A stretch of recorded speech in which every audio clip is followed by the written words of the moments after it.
When US President Donald Trump was sworn back in on January 20th, Australia's opposition leader Peter Dutton and his Canadian counterpart Pierre Poilievre would both have looked forward to receiving in due course Trump's congratulations on their own arrivals at the pinnacles of national power.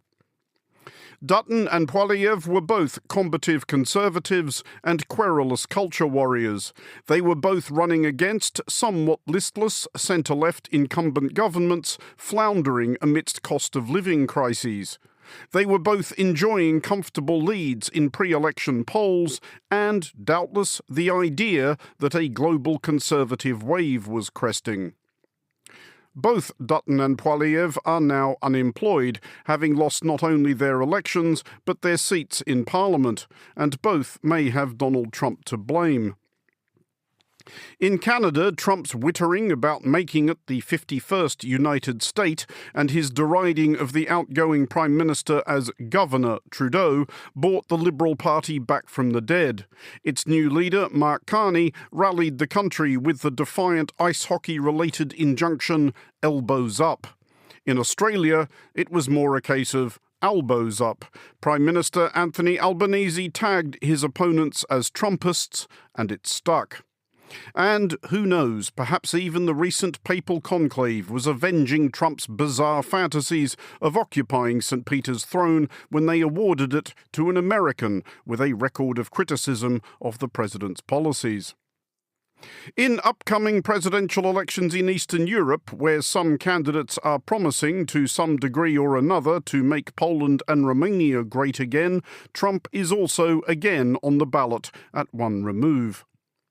Can Donald Trump's inadvertent genius as a centre-left election strategist manifest again? How can centre-left parties make the most of him? And why does he retain any appeal among Russia's nervous neighbours? This is the Foreign Desk. But there were enough who thought this is going to lead a conservative wave around the world. Let's ride this new conservatism. It was all about who is best positioned to take on Donald Trump for Canada. What matters most for these movements is that they can find in Trump something of an ideological ally. You're listening to The Foreign Desk with me, Andrew Muller. Our first guest is Latika Burke, editor-at-large for The Nightly in Australia. She joins us from Canberra, where she has been covering the most recent federal election. Latika, let's start with the big question. How big a thing was the Trump factor in this election? It was huge, and it worked in two ways, Andrew. The first was that obviously Donald Trump announced his huge tariffs on Australia, but other countries, in week 2 of the campaign. So that just threw an absolute wrecking ball through the campaign. It crashed the stock market. And this materialised in particular in boomer votes, because retirees were looking up from their pension funds and saying, oh my goodness, my balances have been wiped away. Donald Trump is about to wipe away my retirement. So that created a lot of anxiety, it created a lot of fear, and that propelled voters towards the incumbent, which was Anthony Albanese. The second way it interacted, and I think probably in many ways this is really the reason for the landslide result that we experienced, to everyone's great shock, including the Prime Minister's, is that the opposition leader, Peter Dutton, had really flirted with the Make America Great Again movement. He had announced when Donald Trump was first elected that he would have his own Department of Government Efficiency, if that sounds familiar.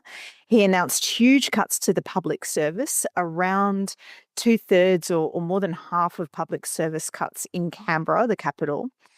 And he just lent a little heavily into Donald Trump-like rhetoric. Then it was kind of capped off by one of his culture war senators standing up in the middle of the campaign saying we need to make Australia great again. All of that enabled the Labor Party to effectively paint Mr. Dutton as what the Greens actually called him Timu Trump, a bit of a cheapo Trump. That line really caught on. But a Trump light certainly, and that came up on the door. So I've had MP after MP say to me, they just didn't like this Trump like guy. So it really became radioactive for him in the end. And I think it was a huge part of this election. Was Peter Dutton aware of that, though, as the election progressed? I know you spoke to him at least once during the campaign. When you asked him about Donald Trump and how to handle the Trump factor, what did he say? So it was really interesting. In November, and it's worth just winding back slightly from that question. In November, when Donald Trump was elected, there were two reactions in Australia. There was a lot of disquiet, so people didn't say it so much out loud, but they didn't like the jib of this guy. And then there were those in conservative quarters, just some of them, not all of them, and certainly not necessarily the leadership. But there were enough who thought this is going to lead a conservative wave around the world. Let's ride this new conservatism. Now, that, of course, was, as we can see very clearly in Canada and in Australia, a very stupid, foolish decision to make. Fast forward that, and on the campaign trail, you're right, I did interview Mr. Dutton and I asked him a couple of questions about Trump. One was whether he thought Donald Trump was a conservative. Now, by this time in the campaign, he could see the way that Donald Trump was just burning up support for him. And he said, no, he's not. Now, when I asked him what he thought he was, he wouldn't go any further. But then when I questioned him about, well, why did you lean so heavily into all this Trump stuff? He said, well, no, I mean, this is just Liberal Party values. The Liberals, of course, being the centre-right party in Australia. He said government efficiency is something we always do. Public service cuts are something that we might always do. All these things really built up for him. And he couldn't effectively walk away from it. The big mystery is why they didn't preempt this attack, because it was very, very obvious. And I had a very senior conservative figure say to me, the first thing that I thought when Donald Trump was elected was they're going to make Peter Dutton look like Donald Trump. And I would have gone into campaign headquarters and said, how do we counter this from day one? How do we get ahead of it? And to get ahead of it, though, you would have needed the leadership to recognize that and come out on day one and say, look, this guy, Donald Trump, I've got nothing to do with him and I want nothing to do with him. Instead, Peter Dutton really campaigned heavily on this idea that he'd have a better relationship with Donald Trump than the Prime Minister Anthony Albanese. That also wasn't the Trump card he thought it was, because all it did in voters' mind was paint this idea that, oh, well, you're saying you're going to be cozier with him because you're more like him. And so all of these factors, he just could not get out of this web that he was in called Donald Trump. Did you get a sense on both sides, because I know you spoke to Anthony Albanese, the Prime Minister, as well, that both Liberals and the Labour Party were looking very keenly at what was happening in Canada as a sort of preview of their own election? Yes and no. They certainly were aware of how much Donald Trump by this time had changed the zeitgeist. They were also aware that incumbency was suddenly not the burden it had been 6 months ago.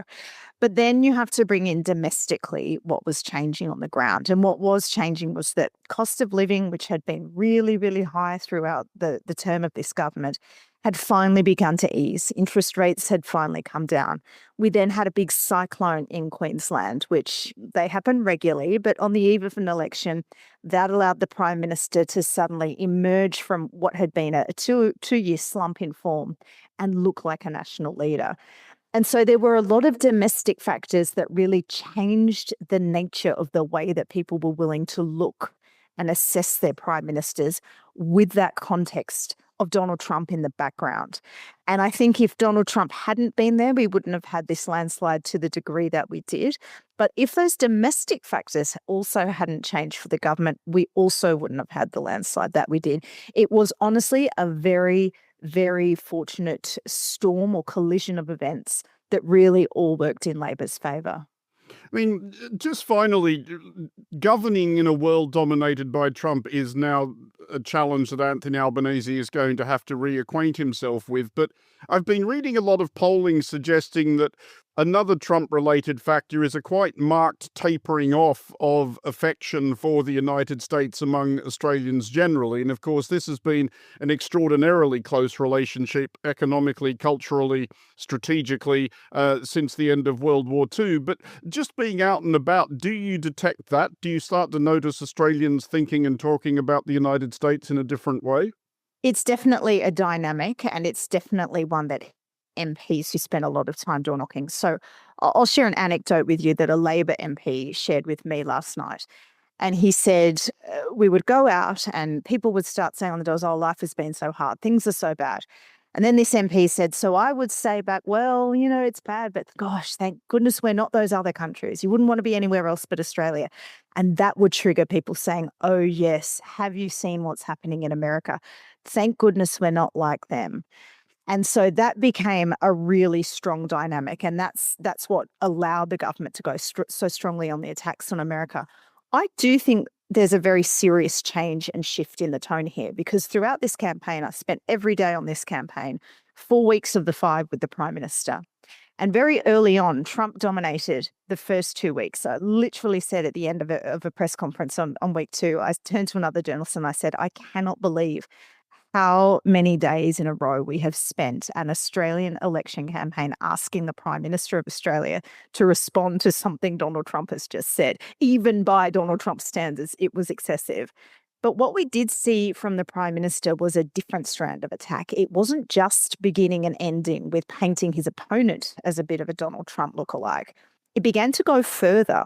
He began to say things like, we don't want to borrow from other cultures. We're not like that. They would always put forward this idea that Peter Dutton would Americanise Australia's universal healthcare system, Medicare, a bit like the NHS. They were always prominent attacks. But really where it reached a peak, I think, a really different threshold, was the opposition released what's called a diss track. I don't know if you know what this is, but it's basically a rap track. And it's a hip-hop genre. And the Prime Minister was asked about this, and he says, well, I don't know why they're always wanting to borrow from other cultures. Now, when you start saying that in relation to a diss track, that's a really big leap forward from just saying, look, this guy's a bit like Trump and might do some crazy populist things that no one likes in Australia. And so there is that different dynamic, and he got away with that. There was no pushback, which is also really interesting. The other thing I've definitely noticed anecdotally, I mean, I was in an Uber today, and my driver says, I want to travel the world. If I won the lottery, that's what I do. He goes, I go to every country but America. Now, I didn't ever really used to hear things like that. I've also heard a lot of other people saying you get stopped at the border if you go to America. I definitely sense there's a big chilling effect between Australians' love with America, but I don't think it's permanent. I think a lot of people just think we're taking a bit of time out from you for now, and we'll wait and see if you come good. Latika Burke, editor-at-large for The Nightly, thank you for joining us from Canberra. This is The Foreign Desk.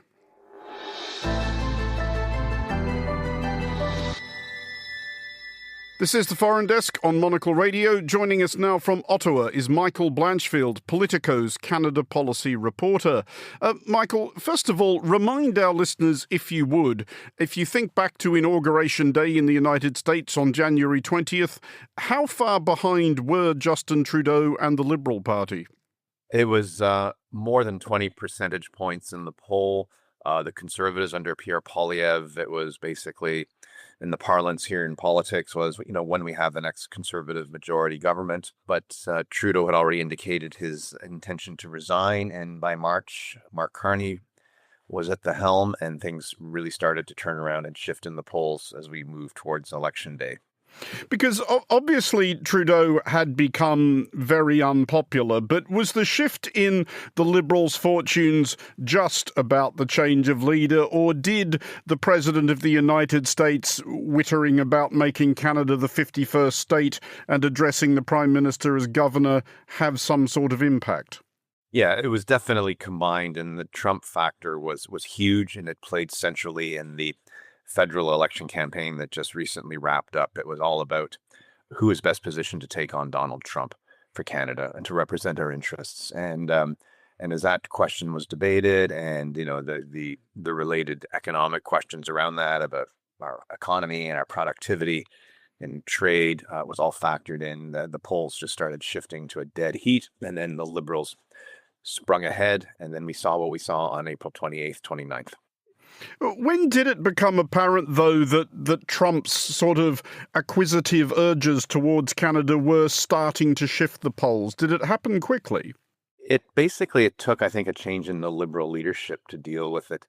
And once that became sort of, I don't want to say rubber stamped, but the Liberal Party did have a very fast leadership selection period over the course of 6 or 8 weeks after Trudeau decided early in the new year that he would resign and step down on March 9th.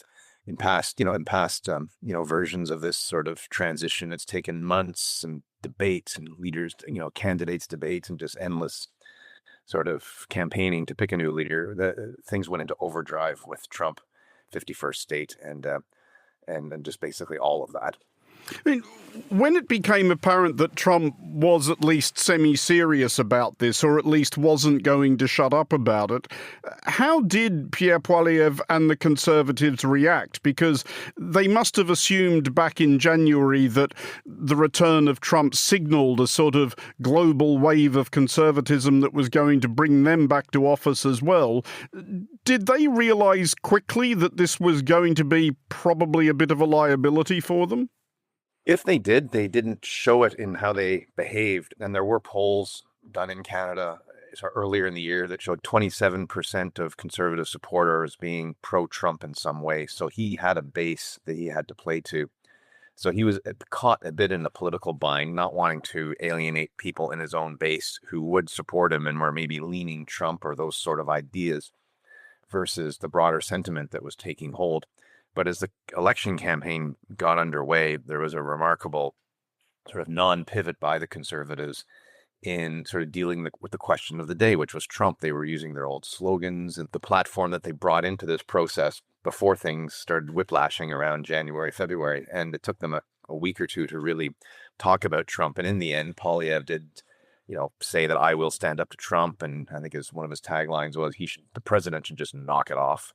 But Carney he made it an existential question for Canada and framed himself as the adult in the room who had the experience and was a crisis manager, because of Brexit and the 2008, 2009 recessions and his central bank governor backgrounds, that he was the right person to lead Canada.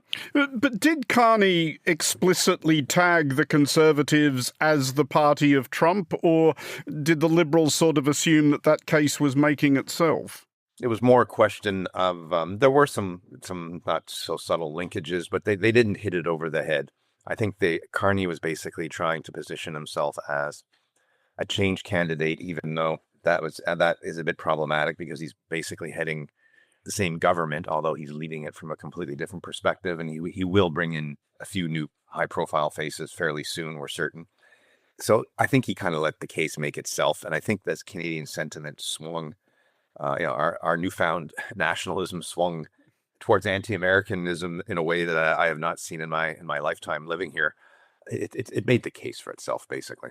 I did want to pick up on that shift in attitudes because, as we've discussed earlier in the program, there was something similar detectable in Australia as well, though probably not as intense because Australia is, of course, a lot further away and Donald Trump hasn't threatened to annex it to the United States. But Canada and the United States, there's always been a rivalry, but genuinely, I think it's fair to say it's been a reasonably pretty friendly one up until recent months. How big is the shift you're describing? Like, how intensely is it now felt? Well, what I would say is, historically, let's just say in the last 30 years when I've been more alive to it, Canadians have always sort of harbored this little bit of smug moral superiority towards the U.S., but we've always considered the U.S. our friend and our ally. We rely on it for, we're the number one trading partner. The geography makes it basically we have no choice. But in these intervening months, it's very dramatic. I mean, the first time I went into my local Ontario government licensed liquor store, the California shelves were empty. When I went back a week later, there was a sign on the shelf saying, these are some Canadian products that we will now be displaying because of the current trade differences, shall we say. typically in a Canadian stadium, they play the American anthem. And the very first night of the tariffs sort of sinking in when Trudeau was still the prime minister, it was February 1st. There was a hockey game here in Ottawa. And that was the first time I noticed it happening. And the boos were very, very strong. A few nights later in Montreal, which is in Quebec, which is traditionally a sovereigntist province, I never heard a sporting event crowd in Canada singing "O Canada" with such boisterous, just booming loudness. It was quite interesting to see. Yeah, so as well as winning the election for the Liberal Party, Trump might have driven Canada and Quebec closer together as well. It is a remarkable accomplishment in that respect. We have seen this week, of course, Mark Carney visiting Washington, D.C. And undergoing the meeting with President Trump in the Oval Office. What did you make of that, and what do you think it tells us about how Carney now intends to handle that relationship, which, of course, he has to do? It is one thing to win an election by setting yourself up in opposition to Donald Trump, but for all the reasons you were outlining, if you are the Prime Minister of Canada, the President of the United States is someone you have to deal with. Yeah, absolutely, Andrew. And basically the way it went was, well, two things. Number one, Carney got out of it unscathed. He did it by following, I guess, the model that Keir Starmer, followed a few months back when he sort of used some flattery. He presented a letter from the King. One of the first things out of Carney's mouth was calling Trump a transformational president and wanting to work with him.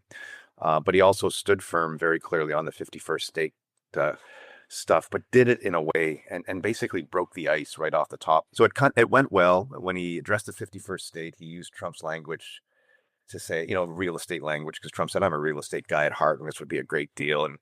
And Carney, as you know, said, well, I talked to the owners of Canada during the last election, and Canada's not for sale. So as you know, in real estate, something actually has to be for sale. So they kind of bantered a little bit, and Trump said, never say never. They both basically saved face. Carney said enough to kind of counter the big points, which is 51st state, and delicately on a couple of economic things that Trump was saying at one point, saying, reiterating, we don't need anything from Canada. And Carney, coming back gently, but in a sort of nice moment of bonhomie, saying, well, actually, we are your number one customer. But anyway, the main political takeaway, and both sides seem to agree, is this was just the start of a conversation. It's going to be comprehensive. It's going to involve the USMCA trade deal being looked at. They both basically agreed on it. So Carney walked away with being able to say, I started the ball rolling with Trump. Our people are going to talk. I'm a central banker by training, and I'm a business guy, and we're going to do business and get this done. That was Michael Blanchfield, Politico's Canada policy reporter, joining us from Ottawa. This is the Foreign Desk.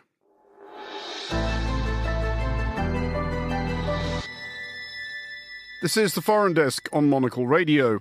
Poland votes next weekend in a presidential election. The approximate Trump analogue is Karol Nawrocki, supported by the Conservative Law and Justice Party, usually known as PiS. Also next weekend, Romanians vote in a presidential runoff and seem poised to elect the highly Trumpist George Simeon. Joining us finally from Warsaw is Dr. Ben Stanley, political scientist and associate professor at SWPS University in Warsaw and co-author of the forthcoming book Good Change, The Rise and Fall of Poland's Illiberal Revolution. Ben, let's start with the question underpinning this episode. How much of a factor has Donald Trump been in this Polish election? Well, I think he's been a factor in two respects. One is the issue of security. And here he's thrown something of a sort of a problematic element into the mix, given his somewhat mercurial behavior regarding Ukraine and Russia. That's been a problem for PiS, because on the one hand, they are pro-Trump ideologically and also in terms of that sort of taboo-busting, norm-breaking capacity he has. But the security issue makes support for Trump something of a problem for them, because Trump's actions can easily be represented by the opposition as counter to Poland's best interests. So in that sense, the security issue, which has played a significant role in the presidential campaign, has been problematic for PiS. On the other hand, having a sort of an ideological exemplar with the sort of the global prominence of Trump, an exemplar of illiberalism and the kinds of things that PiS were doing when they were previously in power, that has been enormously helpful for them, because Since 2023, the impression, certainly domestically, has been that peace were defeated, that democracy returned and the forces of illiberalism were vanquished. Trump getting back into power has enabled them to make a pitch for their ideological preferences and general mode of conduct in politics that they perhaps have been not able to make for quite some time. They feel less like a party on the defensive, ideologically speaking, at present. I mean, Peace's man in this election, though he is nominally independent, is Karol Nawrocki. And how has he been able to try and leverage his, I guess, association / overlap with Trump to advantage? Because on the one hand, he did have the welcome to the Oval Office, which does inevitably make somebody look somewhat presidential. But that was followed very swiftly by President Trump tweeting that bizarre AI-generated image of himself as Pope Donald, which I'm guessing in Poland, of all places, may not have got quite the uproarious reaction he was hoping for. Well, you would think so. And yet, from what we've seen over the last decade, that kind of behavior, that sort of taboo busting tendency, really hasn't caused that much of a problem for peace with its base. Nawrocki is regarded by peace as somewhat slightly detached from the party itself. I mean, he is actually officially an independent candidate who is endorsed by peace rather than peace's own candidate. So they have a degree of sort of plausible deniability if things really go south as far as his performance in the election is concerned. But the meeting with Trump certainly has helped burnish his image as somebody who is best positioned to maintain strong Polish-American relations, and the suggestion that he has the backing of a powerful ally. I think against that, people sort of know how Trump behaves and how the actions that sometimes things that he posts on social media sometimes are in bad taste or breach norms. But I think that that doesn't really matter all that much for peace voters. They're either not paying attention to what Trump is doing on social media, or they look at that and think, well, Trump will be Trump, and this sort of stuff is not really going to change their opinion one way or another. So I think it's been less of a factor than you might think it might have been. So has there been any political advantage for Nawrocki's opponents in tagging him as a Trump proxy? Because as we've talked about earlier in the program, in both Canada and Australia, incumbent centre-left governments clearly profited by pointing at their conservative opponents and saying, this is just, your local Trump franchise. I think where it will help is Nawrocki will need to get in the second round probably about 15% of voters who generally sort of wouldn't necessarily vote for him, who aren't necessarily his base. And I think the fact that he has not really been advancing all that much in the polls is due in part to the uncertainty of more moderate conservative voters about the wisdom of tying oneself too close to a very mercurial and unpredictable regime. So I think that while there haven't been any shifts in the polls that suggest that he's benefited to the extent that someone like Canny did in Canada, for example. But among that minority of more moderate centre-right voters that Nawrocki will need to get in order to get over the 50% threshold, those kinds of issues, I think, have played a part in tamping down the support that he's been receiving in polls. He hasn't really succeeded in cutting into Rafał Trzaskowski's lead to any great extent so far. Whether that's down to his somewhat unsympathetic character or certain domestic scandals that are emerging around his candidacy is another issue. But the Trump factor, I think, in this case, has limited his appeal among cautious, moderate centre-right voters who may not find Trzaskowski particularly appealing, but may also wonder whether Nawrocki is not too radical and too closely tied to Trump to be a safe pick. I mean, do you perceive a different dynamic in play in Romania? Because the Trumpist candidate there, George Simeon, is, I think, much more explicitly Trumpist than Novrotsky. He's been photographed cheerfully wearing a MAGA hat. He talks about absorbing Moldova into Romania, even making some vague claims on the territory of Ukraine, stances which have got him banned from both countries. And of course, he's been sort of palpably endorsed by J.D. Vance, at least, whose now notorious speech at the Munich Security Conference in February talked about Romania's cancelled election as if this was some sinister machination of the swamp.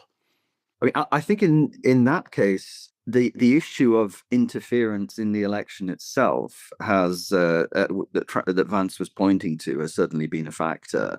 There hasn't been the same sense in Poland that there was going to be any attempt to try to restrict the radical right from putting forward its candidates. I think in the Romanian case, from what I can see, the election has revolved around the issue of who is actually allowed to participate in politics itself. That question has been resolved in Poland, and peace is very much, for all its radicalism, very much of the political mainstream. So that issue hasn't had the same salience in Poland as it has in Romania. I mean, I guess the question that wraps them both up together is the one which I think probably does seem quite bewildering to a lot of people outside Eastern Europe. And it goes to that question of security that you referred to earlier, which may be more of a live issue in Poland, but is certainly, you would think, a concern in Romania, given the proximity of Ukraine. And that question is, how is Donald Trump, especially given his extreme shiftiness on the subject of Russia, a thing at all in Eastern Europe? You would think that if there is one thing that unites Eastern Europe, and this is where we should also, I guess, think about Slovakia and Hungary as well, it would be an absolute zero tolerance of anybody who is at all equivocal on the subject of Russia. Well, I think that Trump matters in the region firstly, because his nationalist rhetoric and his general preference for pushing back against liberal norms and institutions resonates with those who prioritize national sovereignty and illiberalism. His criticism of the EU and of other international institutions is also welcome in that respect. I think peace in Poland sees him as an ally who can help them push back against some of the EU's more centralizing tendencies. I think that his willingness to challenge the status quo is attractive to the kinds of right-wing populist movements that have been emerging in the region in general. And the security question will be worrisome for some of them. But ultimately, I think that the security issue is a secondary factor. What matters most for these movements is that they can find in Trump something of an ideological ally, and also somebody who can provide a very prominent example of a politician that can very much change the political landscape, and who isn't afraid of busting any taboos or breaking down any institutions. That was Dr. Ben Stanley. His book, Good Change, The Rise and Fall of Poland's Illiberal Revolution, is available to pre-order now.